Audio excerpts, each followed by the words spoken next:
महाभारत भारतीय महाकाव्य जिसमें धर्म, कर्म और युद्ध की अद्वितीय कथाएं हैं, उसके एक महत्वपूर्ण पल के बारे में है, जब महाभारत के रणभूमि कुरुक्षेत्र में महान योद्धा घटोत्कच का वध हुआ। इस पल का मुख्य कारण था कर्ण का शक्ति शस्त्र, एक दिव्य आयुध जिसके द्वारा घटोत्कच को मार दिया गया। घटोत्कच का नाम सुनते ही हमारे दिल में उसकी मां के साथ वनवास और उसकी मां के पति भीम से की गई दुर्बलता की याद ताजगी से आ जाती है। घटोत्कच भीम और राक्षसी हिडिंबा के पुत्र थे और उन्होंने महाभारत के कुरुक्षेत्र युद्ध में पांडवों का पक्ष लिया था।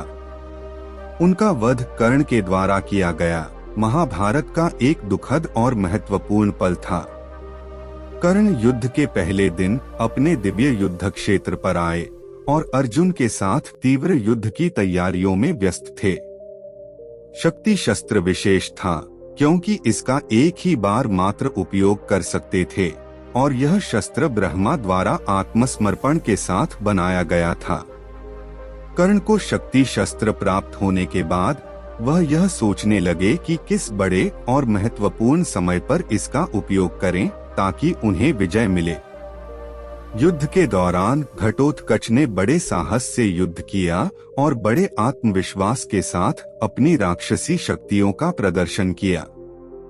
उन्होंने दुश्मनों को चकनाचूर कर दिया और पांडवों के पक्ष को साहसी बनाया। कर्ण ने धीरे धीरे अपना शक्ति शस्त्र का उपयोग करने का विचार बनाया और उसे घटोत्कच के खिलाफ प्रयोग करने का निश्चय किया। घटोत्कच ने युद्ध के मध्य भाग में बड़ा ही दुश्मनी भाव और तेज गति से अग्रसर किया।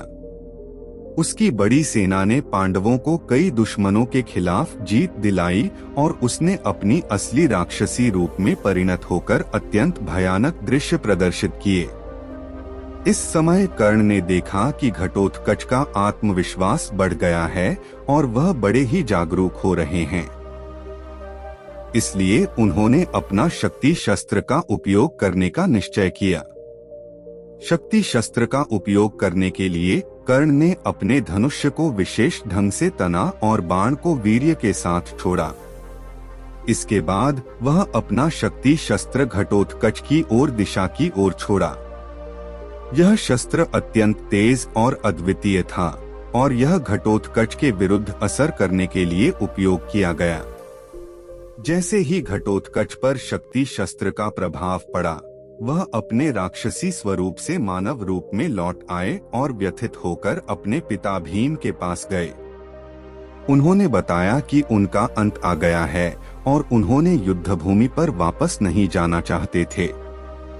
घटोत्कच का वध यहाँ तक पहुँच गया कि उन्होंने अपने पिता भीम से विदाई ली और उन्होंने उनकी आशीर्वाद भी लिया। फिर वह अपने राक्षसी स्वरूप में बदलकर युद्ध भूमि पर वापस गए, जहां कर्ण के शक्ति शस्त्र का प्रभाव से उनका वध हुआ था।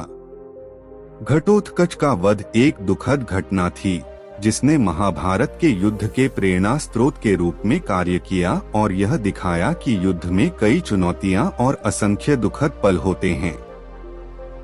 इसके साथ ही घटोत्कच का वध भी कर्ण के बलिदान की मिसाल देता है, जो अपने धर्म के प्रति अपनी सद्गति के लिए तैयार थे।